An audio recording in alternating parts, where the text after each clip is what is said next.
My name is Kimberly, and I'm 34 years old. I live with my husband, Mark. We both work at a company that was started by Mark's father. Even though he's retired now, Mark's father grew a small construction company into a business worth $2.5 billion. He made some bold decisions like buying other construction companies, and people admire his great business skills. Mark took over the company after his father retired. He grew up being gentle and a bit spoiled. While Mark is kind, I sometimes think he's not decisive enough to be a good husband and company leader. Mark has said things like, "I'm not meant to be an executive, so I'll probably just be a figurehead president. That would be easier for me." He doesn't seem serious about running the company. We've been married for 5 years, but recently I've been unhappy with Mark's lack of drive. Unlike my husband, I believe I can make decisions well. When my father-in-law was active in the company, he seemed to value that about me and gave me important responsibilities. Before I married Mark, I worked at a bank, so numbers and finances have always been a big part of my work life. After getting married, I planned to be a full-time homemaker, but my father-in-law asked me to join the construction company. Once I started working there, my father-in-law included me in high-level meetings where we discussed how to manage the company. At first, other executives were surprised to see me there because I'm the founder's daughter-in-law, but they started to respect my opinions as I contributed thoughtful ideas. Mark, who was also an executive, never attended these meetings, and everyone, including my father-in-law, seemed fine with that. When I got home from these meetings, I'd often find Mark relaxing and watching TV. "Why weren't you at today's meeting? You're an important executive. You need to take responsibility," I asked him, frustrated. Mark responded without remorse, saying, "Even if I went, I wouldn't understand what's going on, and the executives prefer you anyway, so it's fine." He seemed to dismiss my involvement in the board meetings, perhaps finding it bothersome. Meanwhile, my father-in-law appeared to be grooming me to take over the company, teaching me everything about running the business. As someone new to managing a business, I found the work fulfilling and aimed to meet his expectations. About 2 years after I started attending meetings, my father-in-law retired completely. The executives started coming to me for important decisions, sidelining Mark. I thought this would motivate Mark to focus more, but instead he became even less committed. He would show up at the office in the morning but leave by noon, heading straight home. At home, he never mentioned work and seemed completely uninterested in the company. Meanwhile, I was getting more and more busy with increased responsibilities at work. After my father-in-law retired, the executives started relying on me heavily, and I was handling tasks similar to those of a CEO. The company was large, with many employees, and I worked hard to boost sales and profits for everyone's benefit. Thanks to the efforts of our team, sales were rising, and I found managing the company increasingly exciting, fully immersed in my work. Meanwhile, Mark seemed to be losing interest in his job, and his presence at the company was dwindling. Our conversations at home became fewer, and our marriage started to feel strained. Then, one day, Mark came home and casually mentioned, "I bumped into your sister today, and we had lunch together." My sister, who is 2 years older, had recently gone through a divorce because of an affair. Her angry ex-husband had caused quite a scene at our family home, and Mark, who had more free time than me, went there to calm him down with his gentle and easygoing manner. Surprisingly, my pampered husband managed to defuse the situation. My sister told me, being a CEO is amazing. He easily diffused my raging husband. "Oh," she praised him. It seemed that Mark's calm and cheerful demeanor had disarmed my sister's angry husband completely. My sister ended her marriage by paying compensation to her ex-husband, and since that incident, her opinion of Mark seemed to change. Before, she had viewed Mark, who was impressive-looking but seemed indecisive, as just a wealthy, spoiled man. Now she seemed to see him as a capable CEO of a company. Being single again, my sister, who always admired wealthy men, must have seen Mark as a good catch. But I, immersed in my work, had never considered such a possibility. Little did my sister know that Mark was merely a figurehead executive not involved in the company's management. Her ex-husband, an elite employee at a foreign company, was proud of his career and looks. At her wedding, she bragged to me, "My husband is a top employee with a handsome salary. Plus, he's good-looking, so you must be envious." Her ex-husband indeed had charm and seemed sharp and stylish whenever he spoke. I couldn't fathom why she would cheat on such an excellent husband. 3 months after Mark told me about having dinner with my sister, I returned home to find him looking unusually serious. "Kimberly, I need to talk to you." It was the first time he had spoken those words, and I felt a sense of dread. As I anxiously waited for him to continue, he dropped a bombshell. "The truth is, your sister is pregnant with my child, and I want a divorce." I was stunned by both the request for a divorce and the news of my sister's pregnancy. Shocked into silence, I couldn't respond, and Mark went on, "She wants to come over on her next day off to talk about everything, so please be prepared." Confused and trying to process everything, I asked him, "So you want to marry my sister?" Mark looked troubled as he answered, I don't really want to marry her, but with a child involved, we might not have a choice.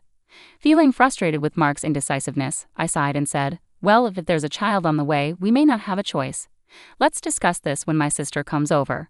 Seeing that talking to Mark wasn't getting us anywhere, I decided I would meet with my sister directly to figure things out. I had already decided to pursue a divorce, but I knew I needed to discuss the company's affairs with my father-in-law first. Despite being involved in the company as his daughter-in-law, divorcing would make me an outsider. The next day, I went to my in-laws' house and told my father-in-law what Mark had told me. My mother-in-law, who was there, initially seemed pleased about the pregnancy news, but fell silent when my father-in-law gave her a stern look. It appeared she cared more about having a grandchild than the company's management. After some thought, my father-in-law smiled and said, Kimberly, you will continue to manage the company as you have been. Mark's situation is irrelevant to me. I'll handle it, so do what you think is best with him. Clearly, the company's management mattered more to my father-in-law than his son or a grandchild. Even though he was retired, my father-in-law still held sway in the company, and with the majority of the company's shares under his control, no executives dared to defy him. Besides, I found fulfillment in my work, so giving up now would have been a waste. With work matters settled, it was time to discuss the future with my sister. On her day off, my sister arrived at my house with a smug smile, saying, Poor Kimberly, you couldn't have a child. I'll compensate you generously. Haha, now leave this house immediately. She spoke triumphantly, looking pleased with herself. Meanwhile, my husband sat there quietly, not contributing to the conversation despite being the root cause of the problem. His indifferent expression frustrated me so much that I said, I agree to the divorce, but we also need to discuss compensation and divide our property. Let's bring in a lawyer to handle this properly. I never imagined you'd end up with someone like Mark. He doesn't compare to your ex. I added a touch of sarcasm as I spoke to my sister, who glared at me fiercely for a moment before regaining her composure. I finally get it. It's not about a man's appearance, it's about who he really is inside, she said, as if she had figured out my husband's true character. Suppressing my amusement, I replied, Well, I guess that's good for you. Enjoy your life with Mark from now on. I suspected her idea of inner self might just mean money. She seemed to have believed my husband was the CEO of my father-in-law's company, though it was clear she hadn't heard much directly from him. After our discussion, my sister announced she was moving in and had movers ready. I had anticipated her impulsiveness and already arranged for a new apartment. With a lawyer by my side, I had prepared documents for property division and compensation claims. The next day after moving out, negotiations began. During the talks, my husband remained passive, seemingly uninvolved, while my sister did all the talking. As I've said, I'm willing to pay any amount for compensation, so just decide, my sister declared. Hearing this, my lawyer decided to pursue compensation not just from my husband, but also from my sister. Despite earlier warnings that getting compensation from her might be difficult due to previous obligations, my lawyer saw an opportunity since she had openly agreed to pay. When it came to dividing property, my sister confidently stated, This mansion originally belonged to Mark's family, so it shouldn't be included in the division, right? The lawyer responded calmly, This property is owned by the company, so that decision lies with the company. My husband, thinking it was his father's property, asked, Really? This house wasn't my dad's? He didn't seem surprised. In contrast, my sister panicked and snapped at the lawyer, Wait, so does that mean I can't live here? The lawyer replied matter-of-factly, Since it's company property, you can stay here if the company approves. My sister visibly relaxed upon hearing this. Okay, why didn't you say that earlier? It's fine because Mark, the CEO, lives here, right? She asked, assuming Mark held a high position. The lawyer was momentarily surprised, then burst into laughter. What are you talking about? Your sister is the CEO. The lawyer continued to laugh, looking at my sister, who seemed shocked by the revelation.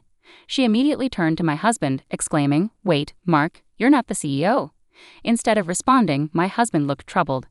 I clarified for her that Mark was just an advisor without any authority to act on behalf of the company. I, on the other hand, was an executive officer and had been promoted to CEO by my father-in-law when he retired. This decision was supported by other executives due to my contributions, and there were no objections. As for Mark, his father had arranged for him to receive an executive salary as an advisor, despite not actively working. Consequently, the salary was less than that of a regular employee, and I was covering all our living expenses. My husband seemed indifferent to our household finances, showing little concern whether the house we lived in belonged to the company or his father. I had been paying rent to my responsible father-in-law, thinking of it as a regular rental property. The lawyer, amused, asked me, Is it okay to continue renting this house to Mark? My sister reacted strongly to the mention of rent. What do you mean rent? He shouldn't have to pay rent. It's company property, right? He should live here for free. The lawyer chuckled again at my sister's remark and presented the rent amount. Both my sister and husband were taken aback upon learning about the rent for the first time. Given the size of the house, the rent was substantial, far beyond what I could afford on my salary alone. Even with my husband's salary, paying the rent would leave us with very little for living expenses. As for the division of property during our 5-year marriage, my husband's modest executive salary was spent entirely on daily expenses, while my higher salary went towards covering the hefty rent and other living costs, leaving little accumulated savings or property. Ultimately, we divided what little savings we had. After the lawyer left, my sister, who had expected to live in this grand mansion, looked visibly disappointed. Meanwhile, my husband, seemingly unaffected, continued to smile as usual. Frustrated, I suggested, "Your mom was happy about you having a child, so why don't you move back to your parents' house?" He agreed, but I couldn't help but laugh at why I was still being considerate towards my soon-to-be ex-husband. I started to worry about whether such an unreliable husband could responsibly raise a child, but I realized it was no longer my concern, so I left that decision to my sister. My sister seemed to have forgotten about her own compensation payment. I tried to clarify, "Sis, are you okay with the compensation payment? You were talking confidently, but you were still making payments to your ex-husband, right?" She looked surprised and seemed to snap out of her previous mindset. "Wait, do I have to pay compensation too?" My husband jumped in, seeming flustered, as if he hadn't been listening. "Even though we discussed this today, you said, 'I'll compensate you generously,' but you weren't talking about me, were you? My salary is really low." My husband and sister exchanged bewildered looks. Although I couldn't believe it, I had to hold back laughter watching their exchange. For my part, I no longer cared, as I had already finalized the divorce and compensation agreements with their signatures. However, my husband and sister appeared pitiful. My ex-husband, who had married my sister, followed my suggestion to return to his parents' home. Yet it seemed that they were constantly arguing. The root cause was the revelation that my sister's claim of being pregnant with my ex-husband's child was false. His mother, who had anticipated an heir, was furious. His father, who had never been fond of my sister for taking my ex-husband away from me, reportedly never spoke to her again. As for the compensation, my ex-husband's father paid his share in full. However, my sister pleaded with her father-in-law to cover her compensation too. He angrily retorted, "You have no right to call me father." Disappointed and empty-handed, my sister fled from my ex-husband's family home and has been missing ever since. It seems she only remarried my ex-husband to avoid paying compensation. My ex-husband briefly considered reconciling with me, but his father sternly admonished him, saying, "You shouldn't even think about starting a family. You can't even take care of yourself." I have no intention of reconciling with him either, having lost all trust when he betrayed me with my sister. His indifferent attitude during our discussions disgusted me further. Subsequently, he was dismissed from his executive position, resigned, and now works as a temp. Meanwhile, I have continued as the CEO of my company and am content without thoughts of remarriage, as I find fulfillment in my work. Even after separating from my ex-husband, I maintain a close relationship with my father-in-law, seeking his counsel during challenging times. For now, I see myself married to my work, dedicated to the welfare of my employees.